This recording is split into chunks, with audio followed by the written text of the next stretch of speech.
comes running up and says, "Can you give your presentation?" So that is how it first started. And I was invited back, so hopefully there was some value there. All right, cool. So as Mackenzie said, I wrote a book, and that is the base of my presentation. This is the book. I brought one copy, so you guys can check it out at some point. But I think the journey of why I wrote it and what's kind of happened after is what the real value in this presentation is. So just to introduce myself, I'm Melanie. I currently work for Twitter in doing sales. Previous to that, I was in New York City. And previous to that, I was in New York City working in advertising at a company called Undertone for 4 years. And before that, I was at the University of Pittsburgh, where I graduated December of 2011. All right, so December 2011, Pittsburgh. It was really cold. And so I'm like, all right, I graduated. I didn't really have a full-time job. I didn't have a full-time job lined up. So I'm like, I'm gonna go home, which is Hawaii, which seemed like the best option at the time. So I'm like, all right, I'm gonna go home, figure my life out, apply to a job, get a job in like a week probably, fly back to like California or New York City. It's gonna be really easy. Let me tell you, not quite that story. So this is what I pictured. I thought, I graduated from college, I'm gonna be on top of the world. And my parents were like, everyone's gonna want her. My friends and I were like, we're gonna be strutting around New York City. But that was me, 1 p.m. at my office, as my mom put it, for about a month, applying for jobs every day. And it was really frustrating. I was a finance and marketing major. I played Division I volleyball. I had 3 really solid internships. And I started my own business in college and could not get a single response from a company I wanted to work for. So for the first month, I applied for about 1,000 companies a day, sitting on my couch, just applying. And it got to a point where I was sitting there, and it's been a month, and at that point, like, I'm in Hawaii, and it's winter, and I can't even enjoy myself, because it's like, what's going on? And I got really frustrated. I think this is where a lot of people get to. And you don't really realize this while you're in college, but the job scene's crazy. Like, no matter what you want to do, it can get really crazy. And so I'm getting frustrated to the point where it's like, am I good enough for a full-time job? Should I be applying for an unpaid internship? Like, what can I do here? Like, I'm not even getting responses. And I was shooting for some pretty good companies, but still, like, no responses. So at that point, I think that's where my book has the value, and that is what I needed at the time. I needed some sort of resource to inspire me, to teach me, how do you apply for a job? I never learned that in college. So it's like, yeah, we learn skills in college, we learn, we have internships, we do all these things, but like the physical part of applying to a job, you don't learn. You don't learn how to message someone, you don't learn how to subject line someone, you don't know how to like actually figure out how to get on the phone with someone. Like, I never took a class on that. Like, we just didn't learn that. Maybe at Berkeley we learned that, but I don't know. Pittsburgh, we didn't do that. So I was struggling, and I think one of the big aha moments for me was looking for resources, and I came across a webinar on LinkedIn, and it really did inspire me. So this webinar was going back to the basics. Start connecting with humans, start getting in touch with people, start having these conversations instead of just applying for jobs. And at the end of this webinar, it challenged me to, and anyone else listening, to get in touch with someone you never think you can get in touch with. Just try, put yourself out there, start doing things to get in front of people. And that is what I did. All right, and that's what my LinkedIn looked like. Okay, so I switched up the gears here, and I started thinking, okay, instead of applying to 1,000 jobs a day, I'm going to start thinking about what are the companies I want to actually work for, and how can I get on the phone with someone at that company, regardless of what position they are, if they're in that same department. How can I start getting my foot in the door? So what I would do is, and LinkedIn is one of the most powerful tools you will ever come across, because there's so many resources there. You have the potential to really get in touch with any single person using this if you use it in the right way. And so I started messaging people, and and doing more out of the box things and really putting myself in a position to get on the phone with someone for 5 minutes. And it wasn't like, hey, here's my resume, like, can you pass it along to someone because I want to get a job? It was like, hey, Joe, like, I saw you went to Pittsburgh, you're working for ESPN, like, would you be willing to talk with me for 5 minutes just about how you got there? What an accomplishment. And everyone loves talking about themselves. So that is something you need to remember. So everyone loves talking about themselves. So when you have an ask, if all the ask is to start talking about themselves, probably going to get them on the phone. And so that was kind of my strategy. And I was like working my way in. So like, let's say I wanted to work at ESPN. I was emailing people. I was getting on the phone with someone in finance, and they were telling me about their experience and how they got there. And then after talking for 15 minutes, they're like, Melanie, like, what are you interested in? And I'm like, oh, it's funny you ask. Like, I'm more on the marketing side, but, I would love to. I'm trying to get my foot in the door at ESPN. Is there any chance you could maybe provide an intro for me at someone on the marketing team? And they're like, of course. Like, and I'd be like, okay, great. I'll write that intro for you. You could just forward it along. So I started doing things to add value, make people's lives easier, and just slowly get connected. And one of the things that really rang a bell for me during this was, and I say ESPN, I played volleyball and I was a business major. I'm like, ESPN's the best company ever. I had no idea why I said that.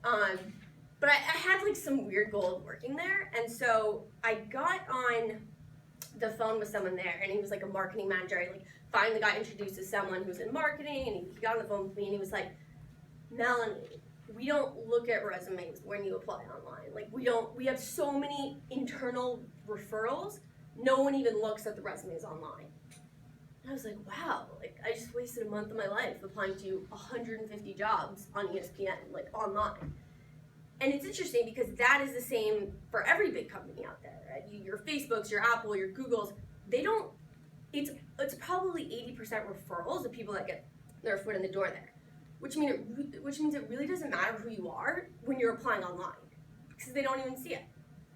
So I was like, whoa, like I don't think most people really realize that, and they waste a lot of time. So I've been doing this, and it was really funny. Like at one point, I like couldn't send a LinkedIn message, and I'm like, oh, that's weird. LinkedIn's broken. So I emailed them, and they're like, Melanie, 200 people said they don't know who you are. I'm like, come on, dude. Like I'm trying to get a job here. Like. Using the number, so I was like really pushing the connecting on LinkedIn. I was emailing a lot of people, and they uncapped my LinkedIn, so I was still able to proceed. So this was my winning message, and I had seeked out a company called Undertone, an advertising company. I saw them on Forbes as top places to work in New York City. I'm like, oh, it seems like an awesome job. And I emailed this in my LinkedIn request to our CEO's assistant, Anna. I sent that email and, not really asking her for anything, just kind of seeing, like, how do I get my foot in the door here? The next day I had an email back and it was like, Melanie, just looked at your resume, like, really impressed on your LinkedIn profile. You should have a call tomorrow from our HR department. There's actually an open position that I think fits you really well. Had a call, 2 weeks later, I'm flying up to New York, had my first job. And so when I told my friends, like, okay, see ya, like, moving from Hawaii to New York City, working for, like, one of the top places to work for in New York City, they're like, what? And not, like, what, and, like, they never thought I could do that, but what, and, like, how did you do that? Like, you're sitting on your couch in Hawaii, like, how do you get a job there all the way in New York? And, like, you were so frustrated before, like, what happened? And when I told them the things that I was doing, like, how I was connecting with people, how I was getting on the phone, how I was doing all this stuff, my friends were really shocked at that as well. And they were like, wow, like I never would have thought to do that. Like, what a great idea, what a great technique. And to me, that's a huge problem, because if for a month straight, I couldn't even get a response, and then within 3 weeks, I had interviews at every company I wanted to work for, it's a problem that people are surprised about that. And that's something that I think needs to be educated and people need to know more about. And so that is how my book was born. I had 2 friends in college who also did some really cool creative things to get their jobs. We were all very entrepreneurial. And every other business we wanted to do required someone to create an app or, be able to code and tech savvy, and we all weren't that. So I was like, guys, let's write a book. No one needs to be tech savvy to do that. So we're all on board, and the idea behind the book was really, let's find the coolest stories out there across the world, really, and let's put them in a book in a way where people can take skills away from that book, take skills away from every story and apply it to their job search. So I want a cool, inspiring story. I want instant things that are able to be taken away in every single chapter. So you're constantly learning. Somewhere along the way, you're going to find some kind of inspiration on your job search. And that's what we did. So the whole process was really exciting. Like, found all these cool stories, and a lot of them were, it's funny, it's like a lot of them were well known at this point. I was on Forbes, Business Week, CNN, just looking at all the stories of all the cool things people have done. And then of course I'm like emailing them, trying to get a hold of them if they don't get back to me. So I'm trying to use these like same skills that I was doing with my job search to get in touch with all these people. I'm not the best writer, so I was more like the person interviewing everyone. The way it worked was we interviewed every single person on Google Hangouts. We captured their stories and like edited it down to 5 minutes on our website and then put it all in a book. So it was like, okay, you can check out the website to see some cool videos if you're interested in their stories.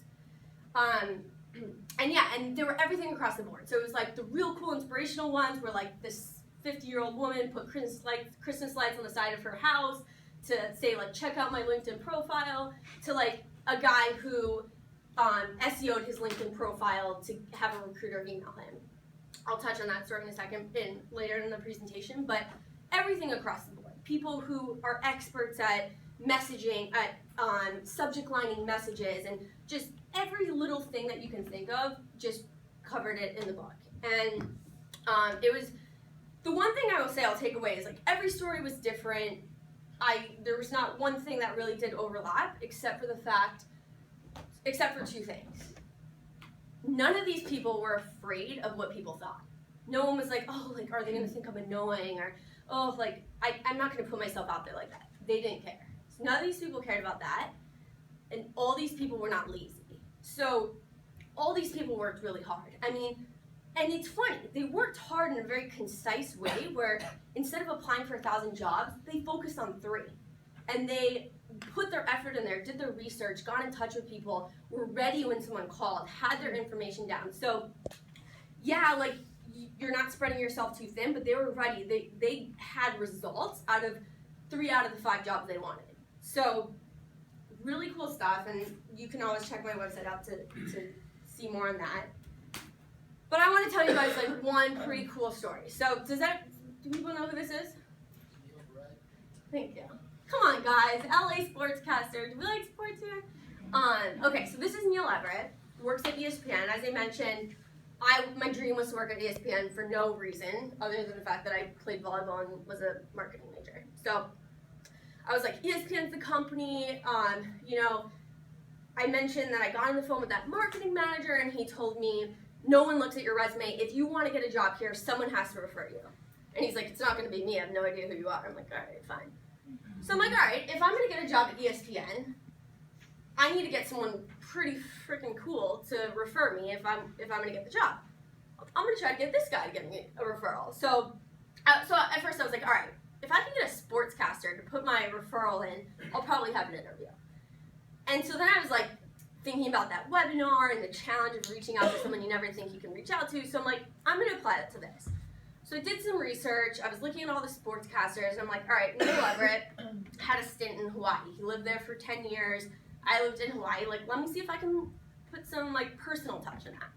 So this guy is the most private man you'll ever meet, and just no information. Like at Oregon basketball games, they hold up signs going, Neil, get on Twitter, because he has no information.